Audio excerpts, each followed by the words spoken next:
Hey guys, what's up? My name is Sean Wayne, and today, tara, pag-usapan natin itong naging reaction ni Attorney Claire sa nangyari sa kwento ni Anjo. Actually, definitely, check nga natin kung gaano nakarami ang views nitong kwentong to. Wait lang.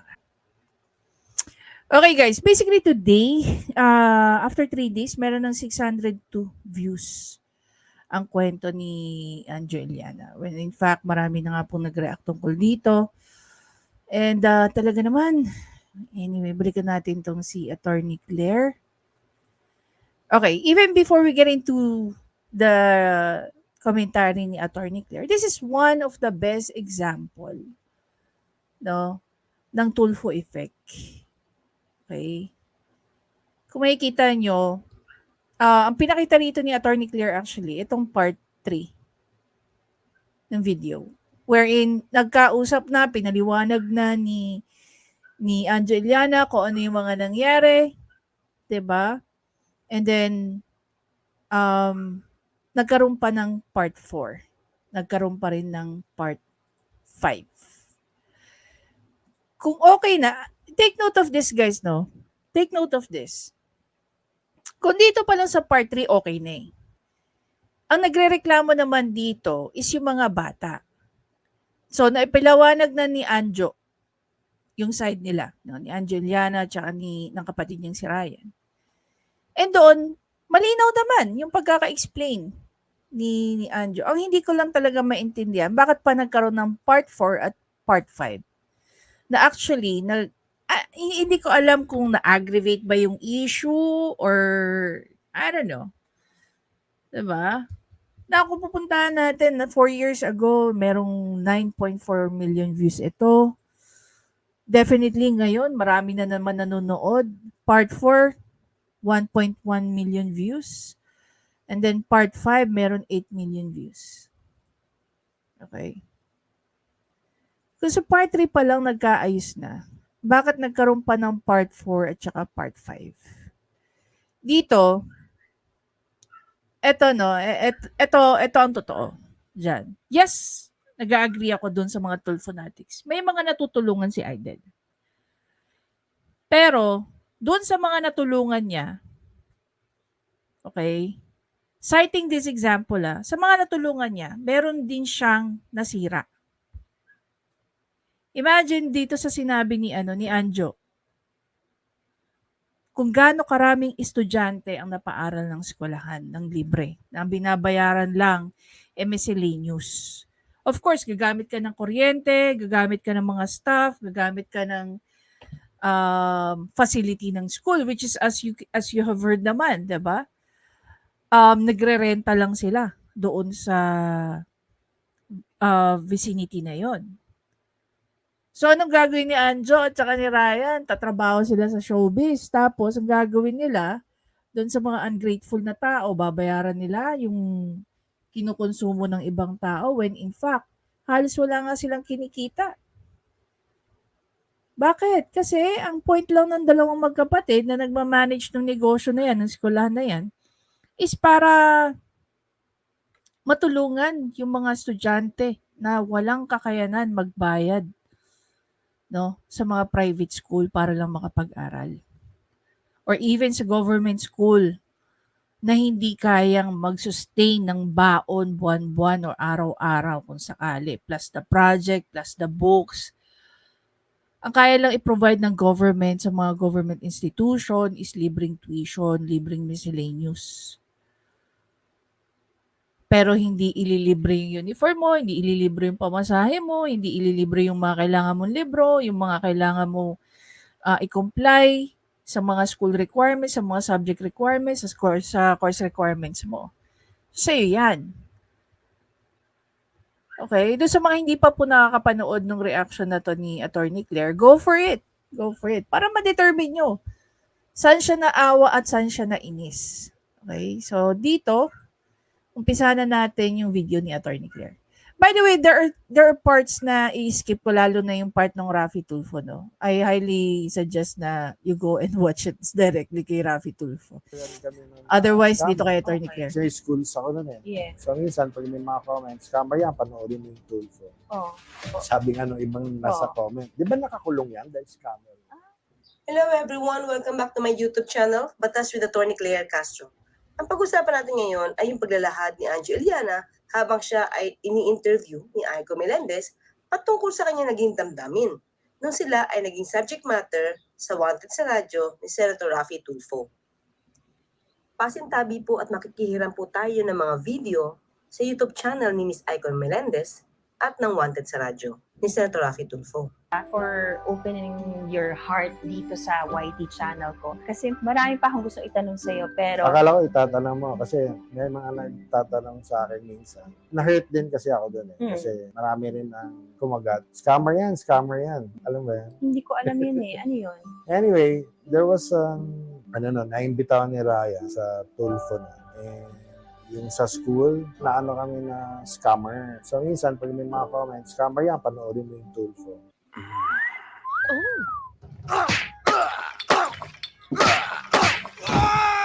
Ito ay tungkol sa reklamo ng mga estudyante ng isang vocational school na pag-aari ni Ryan Iliana at ng kanyang asawa. Binabanggit dito na hindi sila makakuha ng certificate dahil hindi daw rehistrado ang eskwelahan sa TESDA.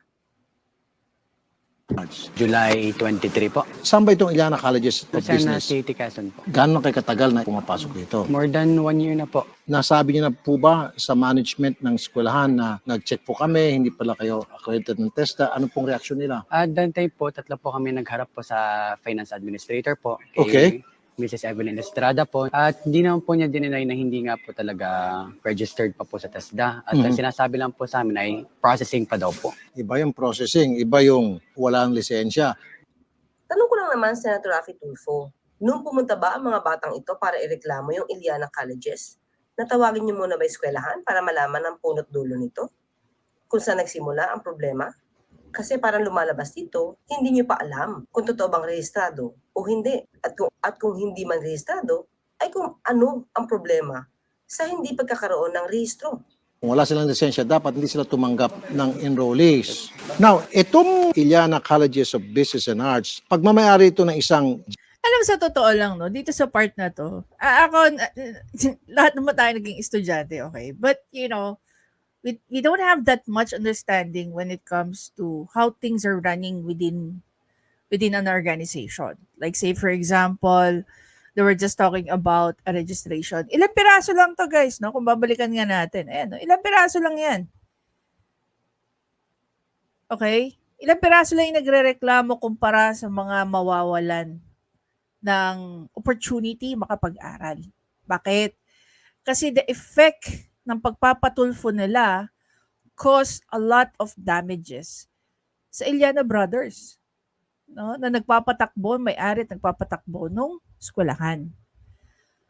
Yung benefit ng minority damages the benefit of the majority. If mapapansin po natin yan. Okay? Jean Iliana, na asawa ni Ryan Iliana. At si Ryan Iliana ay counselor ng Parañaque. Nakakausap niyo po itong si Jean Iliana, yung may-ari. Yes po, sa office po ng TESDA po. Kung gusto daw po namin for that 1 year po ang pinag-aralan po namin, mag-take na lang po kami ng NC2 po. Yun po yung parang short courses lang po. Anong kinukuha niyo doon sa Dalawa Iliana po kasi Colleges? ngayon, which is food and beverage services at saka po computer servicing system. Kausapin natin sa linyang telepono si Director Alejandra De Jesus, Provincial Director ng TESDA sa Quezon. Ma'am, ito pong pala Iliana Colleges dyan sa inyong lugar. Hindi po pala registrado ito sa TESDA. Hindi po, nalaman ko last week. Gaano nakatagal ito nag-ooperate? Yung pong eskwelahan Wait, naguluhan ako. Keso ba itong pinag-uusapan natin, hindi Parañaque? na yan ay dating talagang may naka-registered na program sa dati po nilang location Aha. na Dito pa lang, sinabi niya ni Director De Jesus na sa dating location, which is consistent naman nung nag-explain yung magkapatid na Iliana. Magkapatid na Iliana. Okay? Food and Beverage Services NC2 at saka Computer System Servicing NC2. No lumipat po sila ng location, hindi po sila nakapagparehistro sa amin. So ayan, maliwanag ha. Inamin mismo ni Director Alejandro de Jesus ng TESDA na existing na yung school. Rehistrado naman pala. Nung lumipat lang, doon lang nagkaroon ng problema. Nung lumipat ng building. Bakit nagkaroon ng problema? Nung paglipat ng building. Ibig sabihin, may mga existing students na sila. Dahil dati silang rehistrado. Pero paglipat ng building, bakit hindi na sila naging rehistrado? Alamin natin ito. At hindi pa yata sila nakakuha ng amendment sa Security and Exchange Commission. O ayan na, very clear. Hindi pa daw kasi nakakuha ng amendment registration sa Securities and Exchange Commission. So doon lang nagkaroon ng issue. Kaya hindi sila ma-accredit o marehistro sa TESDA. Ang gusto mangyari ngayon nito mga estudyante nila ay Opo. makakuha po ng refund. So sa tulong po ninyo, obligahin po natin itong eskwelahan, maibalik po yung pera ng mga estudyante. Kaming mamagitan, convince po namin yung eskwelahan na i-refund yung pera ng mga bata. Actually, siya naman po mismo, tinatry po niya talagang tulungan din yung mga bata, inahanap niya ng scholarship sa amin. So in other words, meron pa ring magandang kalooban itong nasa Iliana Colleges kasi despite na hindi narehistro dahil hindi maamendahan ang record sa SEC tungkol sa paglipat sa address, gusto pa rin ihanap ng scholarship sa TESDA. Think about it. May panluloko ba talaga rito ang mga Iliana? Sabi ko, i-endorse natin sa mga eskwelahan na meron kaming scholarship slots ngayon. Yung gusto na lang po namin yung initial plan po na i-refund na lang po yung aming pong binayad for that whole Refund. year po. Okay. Para po wala na po kami any connections po sa school. Pero nasayang yung isang taon yung pagod, Yes pabalik-balik po. sa eskwelahan. Siguro pati pamasahin nyo doon, balik na rin. Hindi, kung ako tatanungin aking opinion to. Opo, saan? Kwentahin natin. po na-refund nga po yung kanilang binayad na miscellaneous fee. Wala po kasi kami tuition fee. Hala, wala palang tuition fee rito. Kumbaga, libre yung pag-aaral na ibinibigay ng Iliana Colleges. Okay, Attorney Claire, ma-share ko lang, no. There was a time na nagkaroon ng programa si dating Pangulong Gloria Arroyo, which is tinap niya ang TESDA. Tinap niya ang TESDA sa isang computer school, hindi ko napapangalanan, okay? Na nagbibigay, nag-o-offer ng call center training. Okay. Kasi nga booming nung time na yun ng call center training. So, dalawa po yung ino-offer nila noon na short courses. One is customer service and the other one is PC troubleshooting. So, that is in preparation po doon sa mga gustong mag-apply sa mga call centers. So, tinitrain ko na sila ng mga accent and all this stuff. Pagdating naman din po sa sa tawag dito, pagdating naman po doon sa mga PC troubleshooting, same thing. May mga estudyante nga po ko na instead na nag-call center, nagpunta ng Taiwan. Doon na po sila nagtrabaho. So, nagamit po nila yung training na yun. Basically, binibigyan, no, nag-sponsor ang gobyerno sa TESDA at ang TESDA at that time, nagkaroon ng partnership dito sa private school na to. So, ang ginagawa ni TESDA, binibigyan niya ng voucher si student. Tapos, yung mga nakukuha ni yung mga nag-e-enroll sa amin, ang pinambabayad nila is yung voucher ni TESDA. So, I think ganito rin yung nangyari kay kila Anjo, na nakipag-partner up sila kay TESDA, tapos nagbabayad lang ng very minimal, which is miscellaneous fee. No? Tapos ina-sponsoran ni TESDA itong mga trainings na to. Okay? Para mas lalo silang makatanggap ng estudyante more than sa facility nila sa loob ng ng TESDA grounds, 'di ba? Balik tayo sa iyo. Ang ginagastos lang ng mga batang ito ay miscellaneous fees ginagamit dahil mayroong mga materyales na kailangan sa kanilang kurso. So bakit ma-refund yung miscellaneous fees kung ito naman ay nagamit sa kanilang pag-aaral? Libre na nga ibinigay yung edukasyon patungkol dito.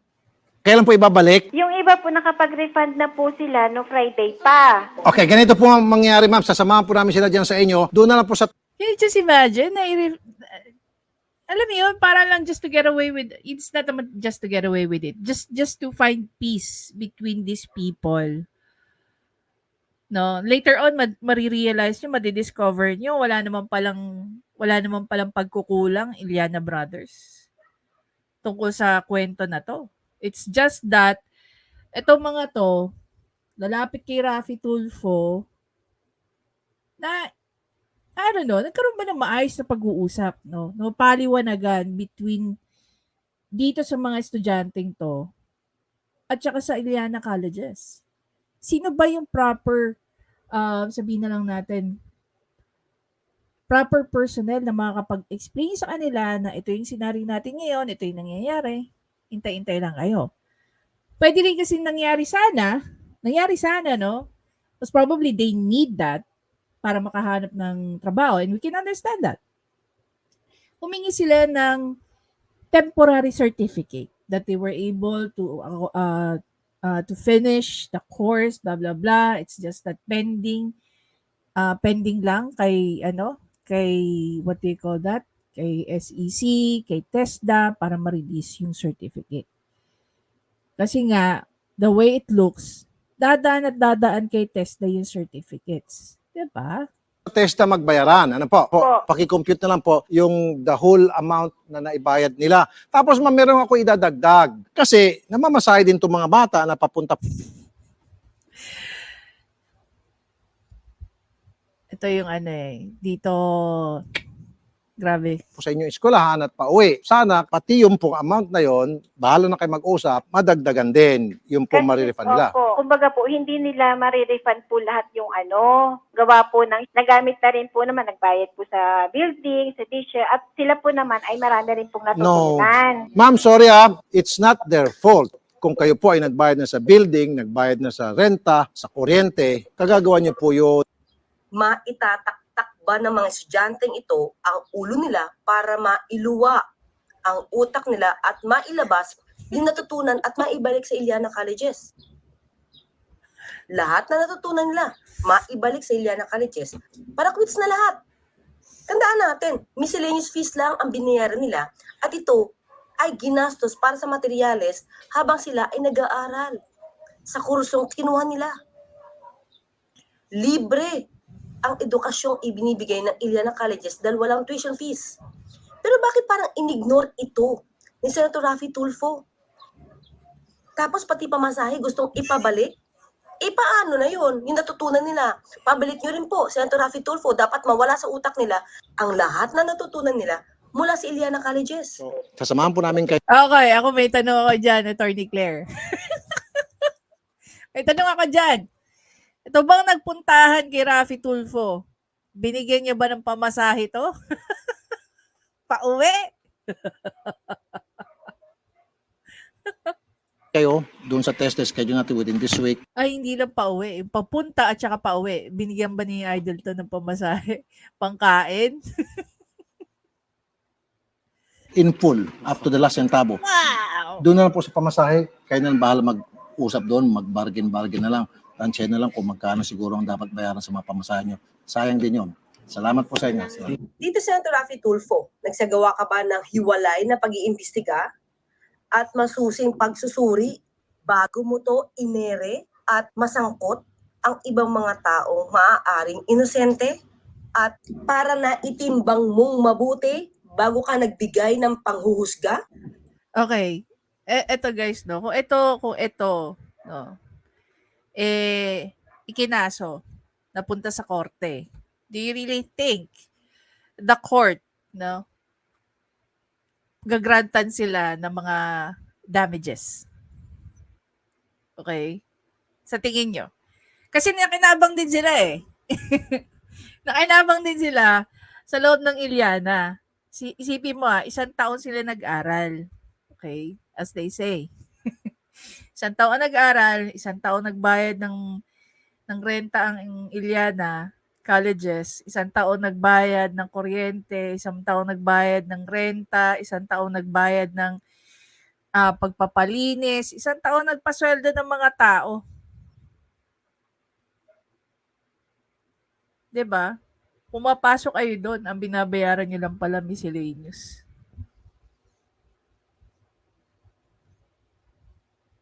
'Di ba? Kahit yata dalhin mo 'to sa CHED o kaya sa TESDA hindi nila i-ga-grant 'yan Kasi nagkonsumo ka rin kaya sabi ni Attorney Claire, kahit taktakin natin ang mga utak ng mga 'to walang At magkaroon ng instant justice base lamang sa iyong uwido. ang tanong nga diyan, Attorney Claire naibigay ba ang justice? Justice mo bang maituturing 'yan when there is injustice naman sa other side, 'di ba? Hindi kompletong basihan. Ngayon lang magsasalita na on Okay. record, hindi kami scammer. Oo. Ang problema kasi noon, yung mga certificates ng students, Okay. hindi kaagad na ibigay ng TESDA. Bakit nga ba hindi na ibigay kaagad ang mga certificate sa mga estudyante ng Iliana Colleges? Iliana Colleges lamang ba ang nagkaroon ng problema rito? Sila lamang ba ang nagkaroon ng kasalanan kung bakit hindi agad na ibigay ang certificate mula sa TESDA? Sino po kayo para i-acknowledge? Ang gusto niyo po, Mr. Eliana, sasabihin, Mr. Eliana, magandang hapon po sa inyo. Would you expect that from somebody na niloko na inyong school? Uy, may panghuhusga na agad. Panluloko. May niloko. Nakarating na ba ito sa husgado? At mayroon na bang desisyon ng korte? Attorney Claire, ikaw yung attorney, siya yung judge. Ganun 'yon. Para sabihin na yung mga Iliana Brothers ay nanloko? Kung sabi ko, bakit dyan mo nilagay o Anyway, so I'm going to skip this part, no? Kung pupuntahan niya natin, eto. Pumunta na rito ang magkapatid na Iliana. Kukwento ko na lang, guys. Kukwento ko na lang. Otherwise, I highly suggest na panoorin nyo yung video ni Attorney Claire in full. So, dito makikita nyo, in-explain nila Angeliana at saka ni Ryan kung ano ba talaga ang nangyari, bakit nagkaroon ng delay. So basically, ang nangyari is, of course, lumipat po sila ng ibang property dahil hindi na nga po kaya ng Iliana Colleges ang i-sustain yung old building. Tapos, kukuha na mo pa ng refund. Baka ang nangyayari nga dyan, maliban sa nalulugi, para lang mapasweldo on time, mapasweldo ang kanilang mga manpower, baka nag-shell out na tong dalawa ng kanilang pera. Nag-aabono na ika nga. 'Di ba? So, yan, kung makikita nyo nga, mahaba po ito. So, pinakita dito ni Attorney Claire na in-explain nga, na-explain ng mga Iliana Brothers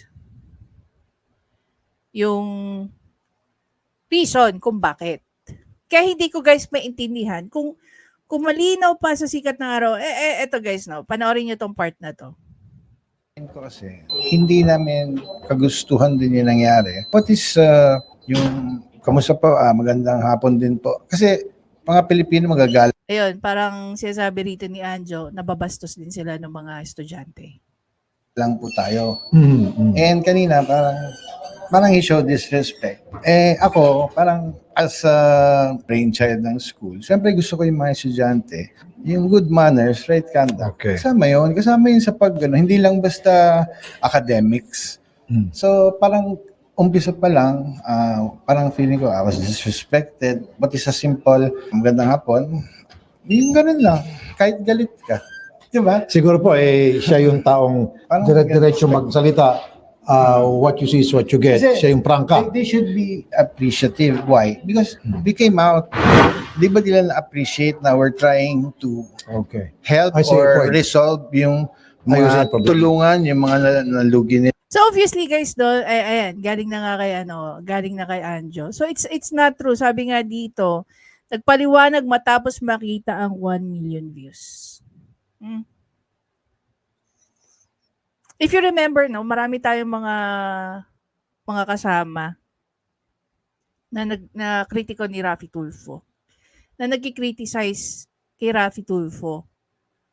Na una, hindi po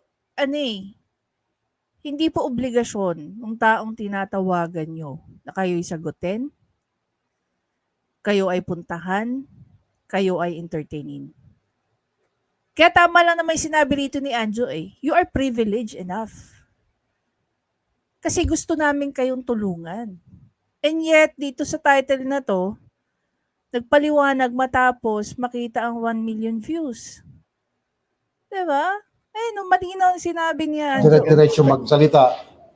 What you see is what you get. Kasi Siya yung prangka. They should be appreciative. Why? Because we came out, di ba nila na-appreciate na we're trying to Okay. help I see your or point. resolve yung Ayusin mga ang problema. tulungan, yung mga nalugi nilang pamasahe. Ano. In fact, di ba, kausap ko si Ma'am Testa. Ang sabi ko, Ma'am, ilang beses ko tinanong, may pag-asa pa bang mabigyan sila ng certificate? Right. Di ba?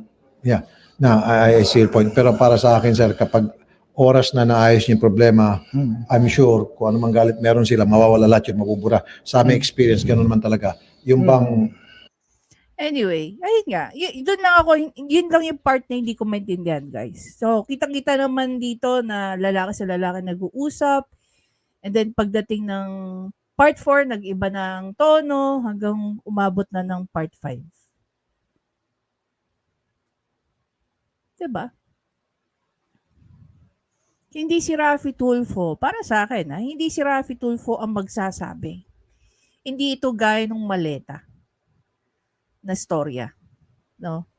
Hindi si Raffy Tulfo ang magsasabi kung paano at magkano ang dapat ibigay. Lahat yan may policing sinusunod. Lahat yan merong anong sinusunod. So, sa tingin nyo, saan parte na nainis si Attorney Claire? Saan parte na naawa si Attorney Claire? Siguro kung kayo, no, sa business standpoint, lugi ka na abuso ka pa.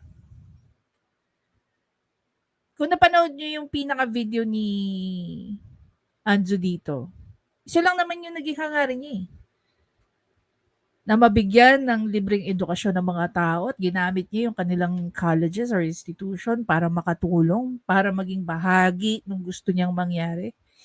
At the end of the day, ito yung nangyari sa kanila. I understand kung saan nanggagaling yung mga estudyante na nagreklamo. Pero naging mali lang dito, yung kukonti kayo na lumapit kay Raffy Tulfo, affected yung dami ng estudyante na sana nakapasok pa, nakapag-aral pa. If I remember correctly, nasa thousands na ang naging scholar ng Iliana Colleges. Most probably, isa kayo doon sa mga yun. Diba? Isa kayo sa mga yun. And dahil dyan sa nangyaring yan, nagkaroon ng masamang impression ng mga tao tungkol kay Iliana. Nagkaroon ng masamang impression ng kanilang institution. So ngayon, yung sanang natulungan nilang makapag-aral din after maayos ang kanilang test na certification, wala na. Oh, we never know, di ba? Kung may nag-enroll pa rin.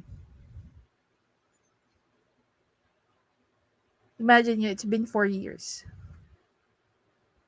It's been 4 years. Nakita nyo yung yung weight, yung ilang taong tinulungan, gaano karaming tao na perwisyo. Baka nga dahil dyan sa nangyaring yan, baka itinigil na ng mga Iliana na tumulong. Tumigil na sila. Kasi alam mo, very common to Ikaw na tumulong, ikaw pa na perwisyo.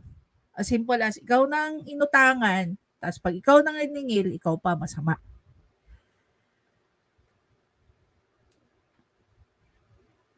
Ulitin ko, alam naman natin na tumutulong si Raffy Tulfo. Nakikita naman natin yan. Pero gaano kalaki yung difference ng natulungan niya at yung mga taong nasira ang pangalan, ang buhay o nawala dahil na rin sa kanya, dahil na rin sa programa niya. Diba? Kayo ba nagko-contemplate doon? Hindi. Kasi nakikita nyo lang yung katiting na naitulong ni Raffy Tulfo sa isang tao. Pero hindi nyo alam yung epekto, no? Doon naman sa kabila. Kung gusto mo magbigay ng hustisya para sa isang tao, make sure na sa pagbibigay mo ng hustisya para dyan sa tao na yan, wala ka naman nagagawang injustice sa iba. Kasi nadi-defeat yung purpose ng ginagawa mo na sana maganda. Diba? Anyway guys, again, maraming salamat sa panonood. Please don't forget to subscribe, like, and comment. I-share nyo na rin yung thoughts nyo. Para sa inyo, ano-ano mga kwentong RTIA ang ganitong-ganito ang naging resulta.